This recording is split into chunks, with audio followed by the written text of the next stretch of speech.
Hey everyone, this is Mary from number 8 Wire, and we are going to be exchanging the transmission fluid on my 2002 Honda Odyssey. I recently had the oil changed at Midas, and while I will never get my cars maintained at Midas, I do appreciate that they do the multi-point inspection so I can get an idea of what they think is wrong, and then I can confirm. They obviously told me there were some things I needed to get done. One of them was the transmission fluid flush, and the other one was a power steering fluid flush. Now, I have a separate video of the power steering fluid flush, which uses the same concepts that you'll see here, but I did them separately just to make it easier for people to follow. So let's take a look at my Midas estimate. The two things that I'm interested in doing on my own are the power steering fluid exchange and the transmission fluid exchange. Now, if you look at their estimate, they're estimating $129.99 for power steering fluid and an additional $227.99 for the auto transmission fluid. And I'm going to show you how I'm doing both of those today. One of the first things we need to do is locate where the transmission fluid is. So I have my Honda Odyssey 2002. So you can see the body type. The hood is popped. I'm on the driver's side walking over, and you can see if I zoom in right here, there is a yellow, let's see if I can get this to focus. There's a yellow handle right here. Maybe come down this way, right here.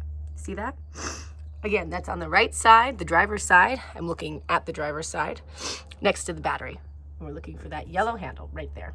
Keep in mind when you're checking the transmission fluid level is it's very similar to checking an oil level. So you'll remove the dipstick, wipe off the dipstick with a piece of paper towel, insert the dipstick all the way back into the transmission fluid reservoir, pull it back out, and check the level and the color. So we will go ahead and do that right now.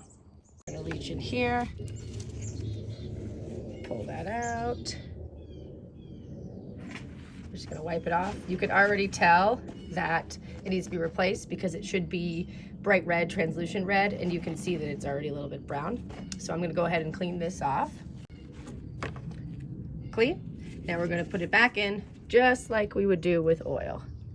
So you can see right there. Just stick it all the way in. Make sure it goes all the way in, closes. Then we'll pull it back out. The fluid level looks okay. It's maybe a little bit high if anything, but here's the key. Again, that color is very, very dark. It should be bright or translucent red, and you can see how it's drying. So this is not the worst fluid that I've ever seen, but it definitely is ready to be replaced. Now let's look really quick at what new transmission fluid looks like. You can see that it is bright red. The main item I am using to keep this process so cheap is this transfer pump that I got on Amazon for about $8. I'm going to explain how to use it, but it is very straightforward and definitely worth it to be able to save a lot of money on these fluid exchanges. So this is the siphon. It has two pieces of plastic tubing. When you get the product from Amazon in the box, you can decide what sides to put the tubing on. You can see one is shorter and one is longer. It really doesn't matter. It kind of just depends on your setup. But once you put the tubes in, there will be these clips that just kind of slide on and off. All I'm doing is pinching them from the top, and you bring it, close it like this. On this black bulb is an arrow. You can see it right here. And that indicates what direction the fluid is going to be leaving. So in this case, the arrow is pointing this way. So this is the source, and this would be the exit. So again, it doesn't matter what side you put both of these tubes on. It may change depending on your setup. But this was about $8 from Amazon, and I used it for my power steering fluid in the other video. And then today it will be used for transmission fluid. And then I have cleaned it out in between sessions, and I will clean it out obviously when I'm done today, and you can use it for a number of other things. So the important thing to remember when buying a siphon or a transfer pump is the circumference. So the circumference of the pump needs to be less than the circumference of the transmission fluid intake, because if not, the siphon won't fit. So that might change for every car. So just make sure that you know the circumference that you're working with for the vehicle, and then also the siphon pump. So let's say, for example, you have this siphon and this is too big for your transmission fluid intake. You can use thinner tubing. So here's an example. This is what came with the equipment, and to the right is tubing I have for my bonsai tree. and I was just testing it, but I actually was able to put the bonsai fluid or the bonsai tubing into the inside. And if we watch what happens, you can see it doing that. So you actually can do that too if you have a piece of plastic tubing that's need to be narrower than what comes in with the Amazon kit.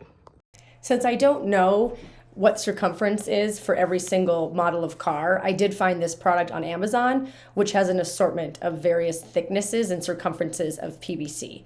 And I will go ahead and put the link to this product below in the description. I experienced a little bit of difficulty getting the tube down into the reservoir or intake.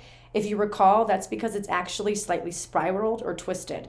So just push down and turn, and you'll get it to go in just fine. While you're doing this, make sure that this tube doesn't come out because you don't want to make a mess. And a kind of tricky way to do that is actually to slide this tube right under the hood latch. Be careful, obviously, not to pinch it. It's easier with two hands, but you can see it's going to hold it in place right there. So let's start pumping. You can see that it's already coming out right here. And we'll just keep pushing it. And you can see that it's going to start using gravity. And again, that's pretty dark. You want it to be translucent red or red. And my car takes about 3 to 3.5 quarts, so we will refill it once I get everything out. Okay, so because this tube has to be so much more narrow than this tube, or less circumference, it's going to go a lot slower than if you could fit the same size in. So we're still in here. I've shoved it down real far. You can see right here. And then I just wait for this to fill up, push it. You can see it's going to start expanding, and we're getting it. It's just going slower because of the difference in size. So you can hear that we are finally coming to the end. I did adjust the tube periodically in the intake to kind of make sure that I was getting all of the fluid out, but we are about done, and you'll be able to hear.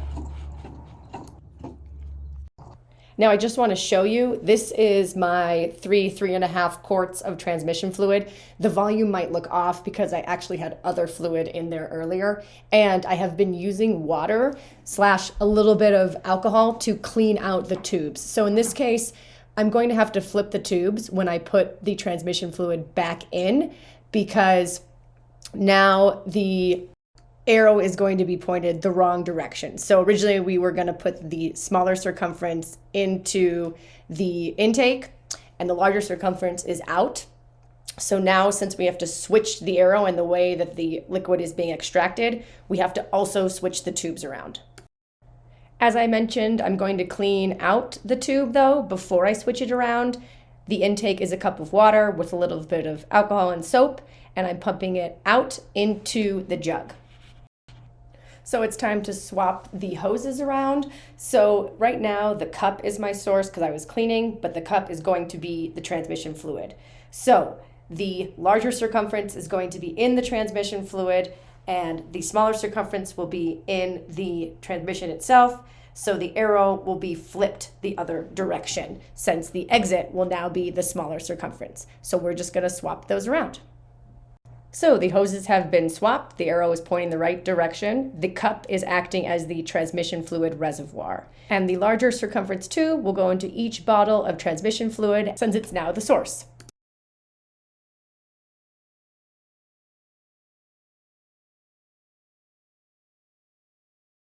So I have 3 of these, and I confirmed that it works for Honda. There's a list there. Just make sure that it actually is recommended for Honda or whatever car you're doing.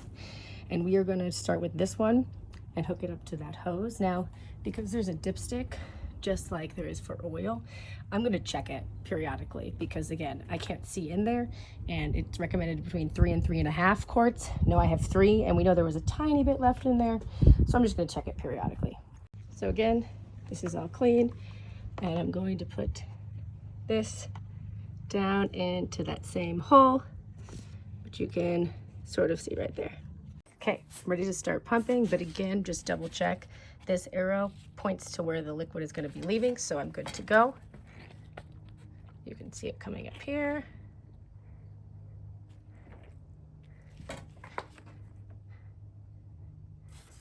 going into there.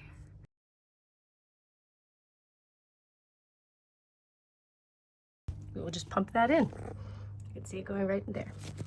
All right, finished with the first bottle, and because of gravity, just gonna hold it up.